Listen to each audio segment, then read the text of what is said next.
அனைவருக்கும் வணக்கம். எல்லாரும் நலமா? நல்லா இருக்கீங்களா? சந்தோஷமா இருக்கீங்களா? உடம்பு சுகமா?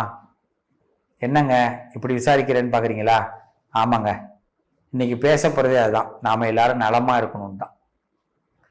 நம்ம உள்ளங்கையில தாங்க நம்மளுடைய ஆயுள் இருக்கு. இந்த உள்ளங்கையில தான் ஆயுள் இருக்கு. நமக்கு நீண்ட ஆயுளை இறைவன் இந்த கையில தான் கொடுத்துக்கிறோம். இதுல பார்த்தா தெரிஞ்சிடும் உங்களுக்கு நீண்ட ஆயுளா, ஆயுள் குறைவா, நீங்க ஆரோக்கியமா இருப்பீங்களா, ஆரோக்கியமா இருக்க மாட்டீங்களான்னு இதுல பார்த்தா தெரிஞ்சிடும். கை பார்க்கணுன்றீங்களா? அது இல்லை. நல்லா கவனிங்க.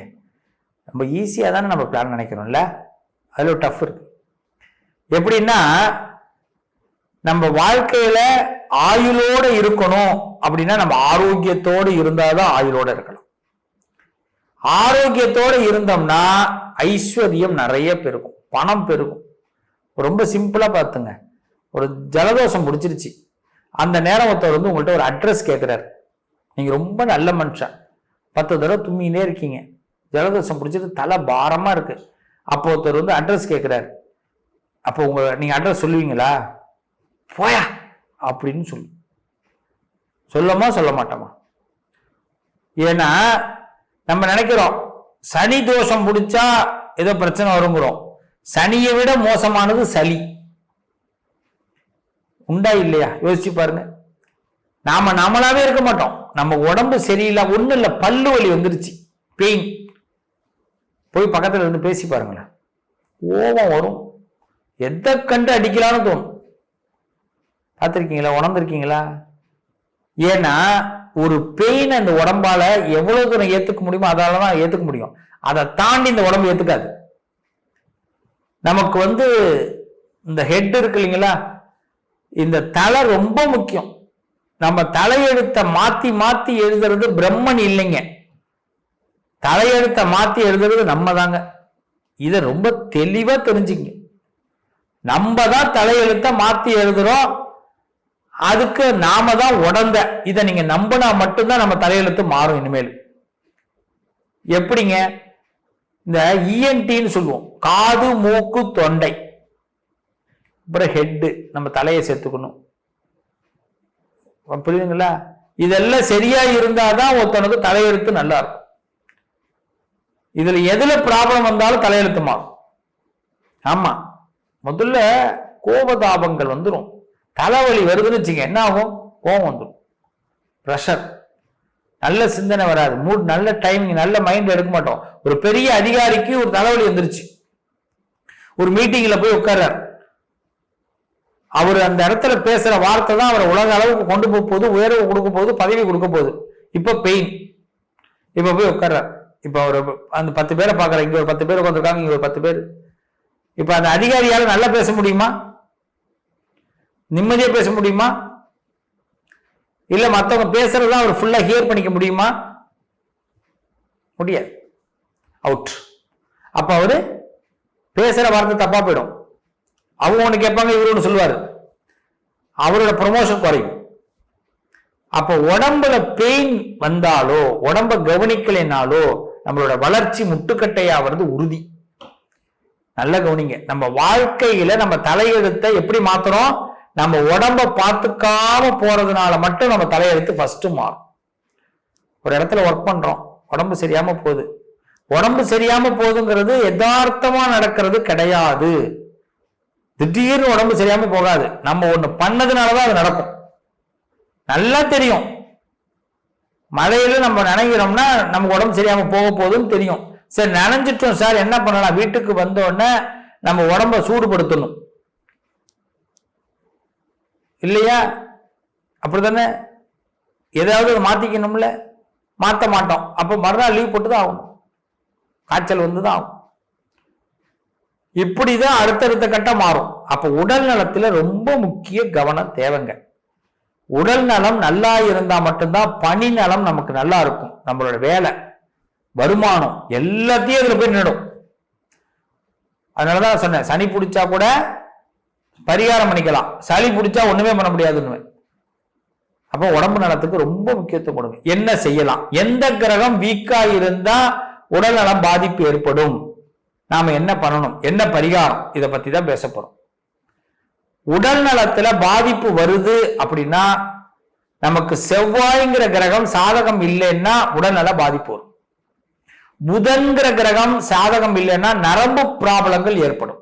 ஒரு ஜாதகத்துல புதன் சரியில்லாம போயிட்டாருன்னா பேரலிஸ் அட்டாக், புரியுதுங்களா, ஏற்படும். புதன் தசை, புதன் புத்தி, எந்த திசையில புதன் புத்தி வந்தாலும் நம்ம டென்ஷன் அதிகமாயிடும். இதெல்லாம் தெரிஞ்சுக்கணும். அடுத்த புதன் புத்தி வருதுன்னா டென்ஷன் இல்லாம, எதுக்கு ஜோதிடம் பார்க்கிறோம்? வந்ததுக்கு பிறகு போய் பார்க்கறதுக்கு எதுக்கு ஜோதிடம்?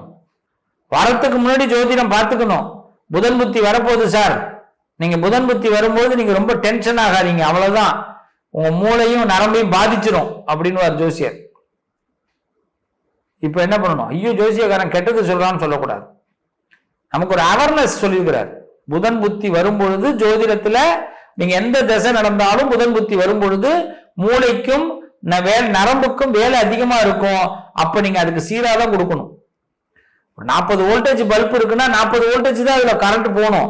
80 வோல்டேஜ் போனதுன்னா வந்து பல்ப் வெடிச்சுக்கிடும். இப்ப நரம்பு எவ்வளவு தாங்கும்? அவ்வளவுதானே. இதுதான் ஜோதிடத்தில் சொல்றான், வேற ஒண்ணுமே இல்லை. ஒரு ஆஸ்பத்திரிக்கு போறாங்க, டாக்டர் சொல்றாரு, படிச்ச டாக்டர் சொல்றாரு, சார் இது இந்த டேப்லெட்டை போட்டுங்க, ஆகாரத்துக்கு முன் ஆகாரத்துக்கு பின். யாராவது கேட்கிறோமா? 5 டேப்லெட் சேர்த்து உள்ள போட்டுருவான். ஆகாரத்துக்கு முன்னும் உள்ளதும் அதுல இருக்கும், ஆகாரத்துக்கு பின்ன உள்ளதும் இருக்கும். இவன் எல்லாத்தையும் சேர்த்து பின்னாடி போட்டுருவான். பாயிண்ட் முடிஞ்சா? சில பேர் வீட்டுல போறவங்க காலையில மட்டும்தான் ஒரு மாத்திரை கொடுத்துருப்பாரு, சாயந்தரம் கொடுத்துருக்க மாட்டார். இவன் சேர்த்து எல்லாத்தையும் காலையில போட்டுருவான். ஒரு ரவுண்ட் போட்டு பார்ப்பான், ட்ரை பண்ணுவான் அப்படின்னு. உடம்பு என்னதான் பண்ணும், மேட்ச் பண்ண முடியாது, அதால தவிக்கும். ஆபீஸ்ல உட்காந்து தூங்குவான். அவர் முடிவு பண்ணிருப்பார் டாக்டர், நைட்டு போட்டாலும் தூக்கம் வரும், இது காலையில போடக்கூடாது முடிவு பண்ணிருப்பாரு இல்லையா? அவருக்கு தெரியும்ல, படிச்சவங்க தெரியும், நம்ம மாத்தி பேசுவோம். அப்ப இந்த இடமெல்லாம் வியாதியை உண்டாக்குது. நம்ம எல்லாமே முரண்பாடா போறோம். ஃபர்ஸ்ட் நமக்கு வியாதி வராம இருக்க, நமக்கு வியாதி நல்லா இருக்கணும்னா நமக்கு ஒரு ஜாதகத்துல ஒவ்வொரு டைமிங்லயும் புதன் எப்படி இருக்காருன்னு பாத்துக்கணும், செவ்வாய் எப்படி இருக்காருன்னு பாத்துக்கணும், சுக்கிரன் எப்படி இருக்காருன்னு பாத்துக்கணும், கேது எப்படி இருக்காருன்னு பாத்துக்கணும். கேது, சுக்கிரன், புதன், செவ்வாய். இதுல ரொம்ப முக்கியம், ராகு என்ட்ரி ஆகும்போது சின்னதா அறுவை சிகிச்சை பண்ற மாதிரி கொண்டு வந்துருவார். ராகு புத்தி வந்தாலே அறுவை சிகிச்சை கன்ஃபார்ம். இல்லைனாலும் 10 நாளாவது போய் ஆஸ்பத்திரியில் நாம உட்காந்துருக்கணும். யாரோ ஃப்ரெண்டுக்காக உட்காந்துருப்போம். சார் நல்லா தெரிஞ்சுங்க, ஒரு நண்பருக்கு உடம்பு சரியில்லை அப்படின்னு ஆஸ்பத்திரிக்கு அவர் தங்கியிருக்காருன்னா தயவு செய்து சொல்றேன், நண்பர்களா பேசுறேன், அந்த ஆஸ்பத்திரிக்கு போய் நண்பரை பார்த்துட்டு வாங்க. உங்களுக்கு தெரிஞ்ச உறவுகள், நண்பர்கள் யாரோ ஒருத்தவங்க உடம்பு சரியில்லைன்னா ஆஸ்பத்திரி போய் அவங்களுக்கு ஒரு ஆறுதல் சொல்லுங்க. அவங்களை அட்வைஸ் பண்ணக்கூடாது. ஆஸ்பத்திரிக்கு போயிட்டு நீ இது மாதிரிலாம் வண்டி ஓட்டாத அப்படின்னு சொல்லக்கூடாது. கவலைப்படாத, இதுக்கு பிறகு இந்த மாதிரிலாம் ஓட்டி இது மாதிரி ஆகி அவங்க வந்து இப்ப நல்லா இருக்காங்க, இந்த நரம்பே கட் ஆயிடுச்சு, இந்த டாக்டர் தான் சூப்பரா பண்ணாரு, தெரியுதோ தெரியல அடிச்சு விடுங்க, அவனுக்கு ஒரு நம்பிக்கையை கொடுங்க. அந்த இடத்துல நீங்க ஹார்லிக்ஸ் பூஸ்ட் வாங்கிட்டு போறது நம்பிக்கை கிடையாது. அது அந்த நோயாளியே சாப்பிட மாட்டான், அந்த பேஷண்ட் சாப்பிட மாட்டான். அது ஒண்ணு விருந்தாடி சாப்பிடுவோம், இல்ல வேலைக்காரங்க சாப்பிடுவாங்க. ஆமா, அதெல்லாம் வேஸ்ட். நம்பிக்கையான வார்த்தை. இதே ஆஸ்பத்திரியில் என் மச்சான் இருந்தாரு, அவர் போற கண்டிஷன்ல இருந்தாரு, இந்த டாக்டர் தான் காப்பாத்தினா இருப்பான்னு சொல்லுங்க, இவன் ஏஞ்சி உட்காந்துருவான். புரியுதுங்களா? இதுதான் செய்தி. அப்ப இத முதல் ஸ்டேஜில் வச்சுக்கணும், நம்பிக்கை கொடுக்கணும். இப்ப ஏன் இதை நான் சொல்றேன், ஆஸ்பத்திரி ஏன் போக சொல்றேன்? உமக்கு ராகு புத்தி நடக்குது ஐயா, நீ போய் ஆஸ்பத்திரியில 2 நாள் உட்கார வேண்டிய கட்டாயம் வரலாம். நீ இப்ப போய் அவனை பார்த்துட்டு வந்துட்டீங்கன்னா 2 ஹவர் நீ போய் உட்கார்ந்ததுனால அந்த ஆஸ்பத்திரியோட ஸ்மெல்லு, ஆஸ்பத்திரியோட பார்வை எல்லாம் உனக்கு பட்டதுனால நீ ஆஸ்பத்திரி போக வேண்டிய நேரம் முடிஞ்சு போச்சு. பாயிண்ட் புரியுதா? நமக்கு போன் வரும், அவன் ஆஸ்பத்திரி, அவன் கிடக்குறான், அவன் இருந்தா என்ன இல்லைன்னா என்ன, அவன் என்ன பாடு பண்ணான், அதுக்குதான் நீங்க அனுபவிக்கிறான் இவன் சொல்லுவான். அடுத்த 6 மாசத்துல இவங்க படுத்திருப்பான், இல்லைன்னா இவங்க குடும்பத்தில் ஒரு ஆள் படுத்திருப்பான். சொல்லலாமா? தப்பு இல்லை, கடவுள் இன்டிமேஷன் கொடுக்குறாரு. அதனாலதான் நான் சொல்றேன், எந்த செய்தியா இருந்தாலும், கல்யாணமா இருக்கட்டும், எதுவா இருக்கட்டும், நீ அட்டன் பண்ணணும். அதுல முக்கியமா ராகு புத்தி வரும் பொழுது அவசியம் மெடிக்கல் சம்பந்தமாக போய் நம்ம அட்டன் பண்ணிடணும். பாத்துங்க, இது ஒரு பக்கம்.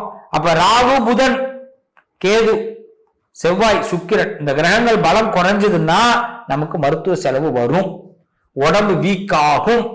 இதெல்லாம் தவிர்க்கிறதுக்கு அந்த கிரக நிலைகளை சரியா சாட்டு போட்டு பார்த்து தெரிஞ்சு வச்சுக்கணும். வருஷ பலன் பார்க்கிறோம், இந்த வருஷத்துல எனக்கு சார் எப்போ உடம்பு சரியில்லாம போகணும்னு ஜோசியத்தை கேட்கணும். நம்ம மற்றதெல்லாம் கேட்போம், இதை கேட்க மாட்டோம். அப்ப உடம்ப நம்ம முன்னாடியே பேணி பாதுகாத்துக்கணும், ரெடியா வச்சுக்கணும். மாசம் மாசம் பட்ஜெட்ல இனிமேல் 200-300 ரூபாய் மருத்துவத்துக்கு சேர்த்து வச்சிங்க. அப்பப்ப செக் பண்ணிங்க, உடம்ப கிளியர் ஆயிடும். அதெல்லாம் ஒரு குறையும் வராது, எல்லாரும் நல்லா இருப்பீங்க. இது ஒரு பக்கம். இந்த எந்த கிரகம் வீக்கா இருக்கோ அந்த கிரகத்துக்கு பிரீத்தி பண்ணுங்க, இது 2வது பக்கம். அப்ப பிரீத்தினா ஸ்ரேயஸ், அந்த சுவாமிக்கு அணுகிற ஏதாவது பிரார்த்தனை பண்றது, அபிஷேகம் பண்றது, அவ்வளவுதான். பெரிய பரிகாரம்லாம் சுவாமி கேட்கல. 2 நிமிஷம் முடிச்சிடுறேன். பெரிய பரிகாரங்கள்லாம் கேட்கல, இதை மட்டும் நல்லா தெரிஞ்சுங்க. ரொம்ப முக்கியமானது இந்த மருத்துவ செலவுகள் நம்ம வராம தவிர்த்துக்கிறதுக்கு சுவாமியை வழிபாடு பண்றது அவசியம். உடம்ப பார்த்துக்கிறது ரொம்ப விஷயம்.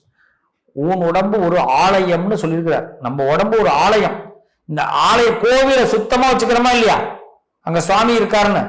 இந்த உயிர் தான் நம்மளோட சுவாமி. நம்ம உடம்ப சுத்தமா வச்சுக்கணும். காலையில பல்லு விளக்கணும், சாயந்தரம் பல்லு விளக்கணும். காலையில வெந்நீர்ல குளிக்கணும், சாயந்தரம் வெந்நீர்ல குளிக்கணும். காலையில மலம் கழிக்கணும், சாயந்தரம் மலம் கழிக்கணும். காலையில சாயந்தரம் ராத்திரிக்குள்ள குறைந்தபட்சம் ஒரு 6 லிட்டர் தண்ணியாவது குடிக்கணும். அவசியம். பிடிக்குது பிடிக்கல, புளியங்க, அதாவது புளியிலிருந்து, உப்புல இருந்து, சீனியிலிருந்து, புளி, உப்பு, சீனி, காரம் இந்த 4ஐயும் குறைக்கணும். புரியுதுங்களா? கசப்பை சேர்க்கணும் உடம்புல. செவ்வாய்க்கிழமை ஒரு 11 மிளகு எடுத்து வாயில வெறும் வயிற்றுல போட்டுக்கணும். நம்ம உடம்ப நம்ம தான் பார்த்துக்கணும். சுக்கு காப்பி டெய்லி குடிக்கணும். இன்னைக்கு பால், மில்க் அவாய்ட் பண்ணுங்க. ஒரிஜினல் கவு மில்க் இல்ல, இன்னைக்கு கவு மில்க் கிடைக்க மாட்டேங்குது, ரொம்ப ரேர். நம்ம டைரக்டா எங்கேயும் பார்க்க முடியல. நிறைய இடத்துல நம்ம மில்க் அவாய்ட் பண்ணுங்க. கவு இப்ப சாப்பிட்றதெல்லாம் என்ன, பசுமாடு சாப்பிட்றதுல அப்பெல்லாம் நம்ம வீட்டு தழைய சாப்பிட்டது, இலையும் தழையும் மாடு சாப்பிட்டது, மில்க் நல்லா இருந்தது. இன்னைக்கு நம்ம போடுற ஃபுட் எல்லாம் தான் மாடு சாப்பிடுது. நம்ம போடுற ஃபுட், சாப்பிட்ற ஃபுட்டு வீணா போன ஃபுட்டு. நம்ம சாப்பிட்றதெல்லாம் நமக்கு உடம்புக்கு ஒத்துக்காதெல்லாம் வச்சு திணிக்கிறோம், அழுத்துறோம். குடல்லாம் ரொம்ப கஷ்டப்படுது. அந்த ஃபுட்டு பேலன்ஸ் ஆகி அதை மாடு திங்குது. பால் எப்படி நல்லா இருக்கும்? மில்க் அவாய்ட் பண்ணுங்க. என்னை பொறுத்த வரைக்கும் சூடா சாப்பிடுங்க, வடிச்சு சாப்பிடுங்க. அந்த காலத்துல சாதம் வடிச்சு சாப்பிடுவாங்க.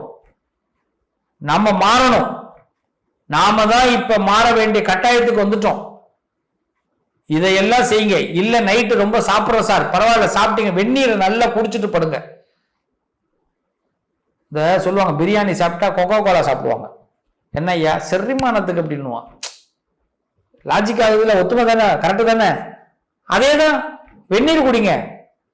வெந்நீர் குடிச்சிங்கனாலும் எப்போ வரும்? சுட சுட குடிக்கும்.